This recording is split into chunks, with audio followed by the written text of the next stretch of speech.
Hello बच्चों, कैसे हो आप सभी। आशा करता हूँ आप सभी बहुत ही अच्छे होंगे। आज आप सभी के बीच में कक्षा 12 के जीव विज्ञान से आपकी बोर्ड परीक्षा 2023 को ध्यान में रखते हुए आपके बीच में 2 क्वेश्चन लेकर आए हैं जो आपकी परीक्षा की दृष्टि से बहुत ही महत्वपूर्ण हैं। बच्चों, यदि किसी को लगता है कि मैं थोड़ा स्लो बोलता हूँ या मैं तेज़ बोलता हूँ तो आपके यूट्यूब पे ऑप्शन है, वहाँ से आवाज़ को कम ज़्यादा कर सकते हैं। ठीक है, तो आइए देखते हैं क्वेश्चन क्या है। पहला क्वेश्चन हमारा है कि आवृतबीजी पौधों में पाए जाने वाले विभिन्न प्रकार के भ्रूण पोषों का वर्णन कीजिए। क्वेश्चन एक ही है, इसको घुमा घुमा के हर साल पूछा जाता है। देखिए, ये क्वेश्चन पूछा गया था 2009 में और 20 में। इसी को घुमा के क्या पूछा गया है, भ्रूण पोष क्या है, इसके विभिन्न प्रकार का संक्षिप्त में वर्णन कीजिए। 10 में, 11 में, 12 में, 14 में। फिर इसी को घुमा के पूछा गया है कि भ्रूण पोष पर टिप्पणी लिखिए। ये 10 में भी आया है और आपका 13 में भी आया है। इसी को फिर पूछा गया है, भ्रूण पोष किसे कहते हैं, किसी एक प्रकार के भ्रूण पोष के बारे में लिखिए।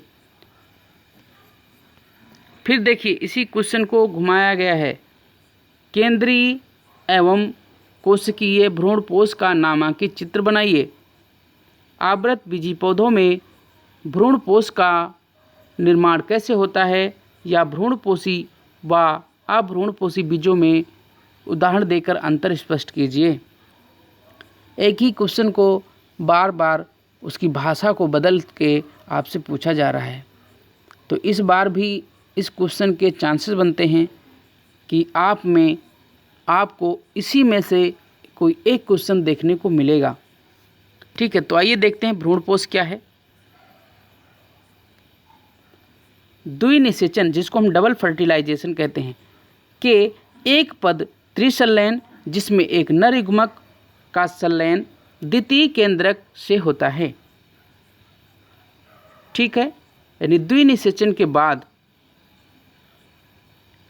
एक पद त्रिसंलयन जिसमें एक नर युग्मक का संलयन द्वितीय केंद्रक से होता है, जिसको हम 2 ध्रुवीय केंद्रकों के नाम से जानते हैं, के फलस्वरूप भ्रूण कोश में बने हुए त्रिगुणित प्राथमिक भ्रूणपोष केंद्रक से एक पोषक संरचना का परिवर्धन होता है। इसे हम भ्रूणपोष के नाम से जानते हैं। इसी को हम भ्रूणपोष भी कहते हैं। यह विकासशील भ्रूण को पोषण प्रदान करता है।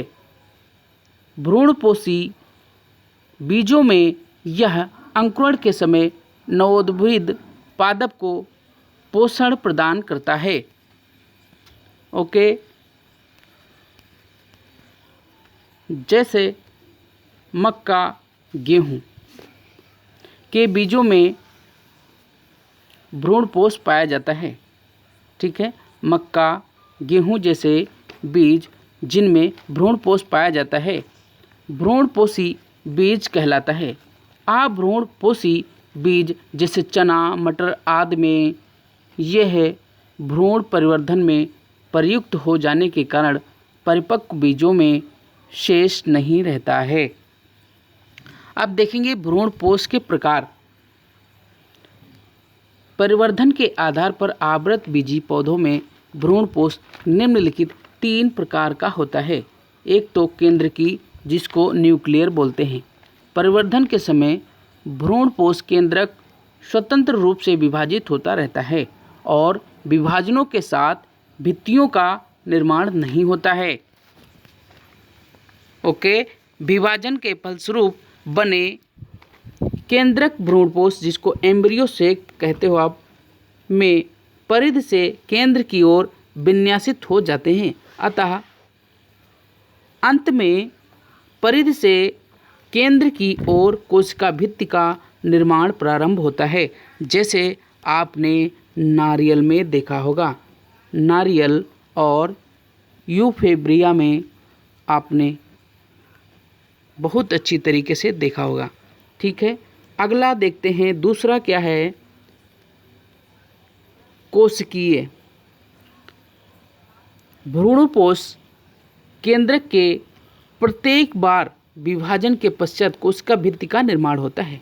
इस प्रकार का पूरा भ्रूणपोष अनियमित व्यवस्था वाली कोशिकाओं का एक ऊतक होता है, जैसे आपने बिल्लार्सिया में और इडोक्सा में आदि में देखा होगा। अगला जो है भ्रूणपोष का प्रकार है वो है कौन सा, हिलोबियल। भ्रूणपोष केंद्रक के प्रथम विभाजन के बाद कोशिका भित्ति का निर्माण होता है। इसके बाद दोनों केंद्रक भ्रूणपोष यानी भ्रूणकोश, सॉरी बच्चों इसको भ्रूणपोष, सॉरी फिर से मैं बोल रहा हूँ भ्रूणपोष, क्योंकि यहाँ पे भ्रूणकोश के अलग अलग भागों में स्वतंत्र रूप से विभाजित होते रहते हैं। अब कोई कोशिका भित्ति नहीं बनती है। इस प्रकार हिलोबियल भ्रूणपोष केंद्रकीय और कोशिकीय भ्रूणपोषों के मध्य की स्थिति होती है, जैसे एस्पोडिलस और ये क्या नाम है इसका, एरेम्यूरस में आपने देखा होगा। बच्चों यहाँ पे दो जो शब्द हैं बहुत ही कंफ्यूज करते हैं, इसको अच्छी तरह से पढ़ लीजिएगा। एक तो भ्रूणपोष और दूसरा भ्रूणकोश, ठीक है। इसमें हमने अंतर भी बताया है आपको। यदि अभी तक वीडियो नहीं देखा है तो पिछले वीडियो देख लीजिए, ठीक है, क्योंकि यहाँ पे अक्सर क्वेश्चन आते हुए भी आपका क्वेश्चन गलत हो जाता है, ठीक है। अब अगला देखेंगे हम, ये देखिए ये क्या है, आपके 3 प्रकार के भ्रूणपोष हैं। ये देखिए छोटा कर दिया हमने, खूब अच्छी तरह से दिख रहा है आपको।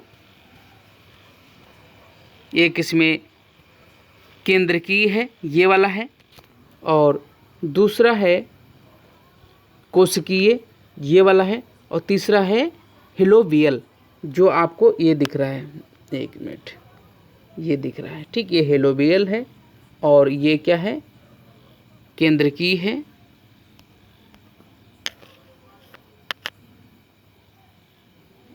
ये आपका ये है कोशिकीय, ये है कोशिकीय, ये कोशिकीय है और ये केंद्रकीय है। ये आपने देखा होगा मक्के वगैरह में इस तरह का, ठीक है। मक्के का आप दाना जब निकालते हो तो वहाँ पे देखते हो एक त्रिभुज आकार का इस तरह का एम्ब्रियो सेक देखने को मिलता है, ये, ठीक है। अब अगला क्वेश्चन देखते हैं, अनसेक फलन। इस पे आपसे पूछा जाएगा कि टिप्पणी लिखिए, और अगला इसी को घुमा के पूछा गया है, अनसेक जनित फल क्या हैं, एक उदाहरण दीजिए। अगला इसको फिर घुमा के पूछा गया है, अनसेक जनित फल क्या हैं, प्रत्येक का एक एक उदाहरण दीजिए, ठीक है। ये भी बहुत इम्पोर्टेंट क्वेश्चन है। देखते हैं क्या है अनसेक फलन। सामान्यतः आप सभी जानते हैं बच्चों कि सामान्यतः क्या होता है कि निषेचन के बाद फल बनता है, लेकिन कुछ ऐसी कंडीशनें आती हैं जब बिना निषेचन के फल बन जाता है। तो इसमें देखेंगे अनसेक फलन में क्या होता है, सामान्यतः निषेचन के पश्चात अंडा से यानी ओवरी से फल बनता है। कभी कभी बिना निषेचन के अंडा से फल में विकसित हो जाता है। ऐसा फल अनसेक फल तथा फल बनने को ही, मतलब फल बनने की क्रिया को अनसेक फलन कहा जाता है या अनसेक फलन कहलाती है। प्रकृति में इसके अनेक उदाहरण देखने को मिलते हैं या देखा जा सकता है, जैसे आपने केला देखा होगा, पपीता, संतरा आदि। अनसेक फलों में बीजांड बीज में परिवर्तित नहीं हो पाते हैं। अनेक पौधों में केवल परागकण होने पर ही फल बनने की क्रिया प्रारंभ हो जाती है। फिर चाहे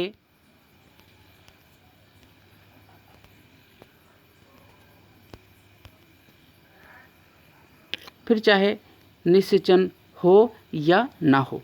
कुछ हार्मोन जैसे आपने देखा होगा, एक एन होता है, इसको बोलते हैं नेप्थालीन एसिटिक एसिड के छिड़काव से अनसेक्स फलन प्रेरित किया जा सकता है, क्योंकि इस प्रकार बने फल बीज रहित होते हैं।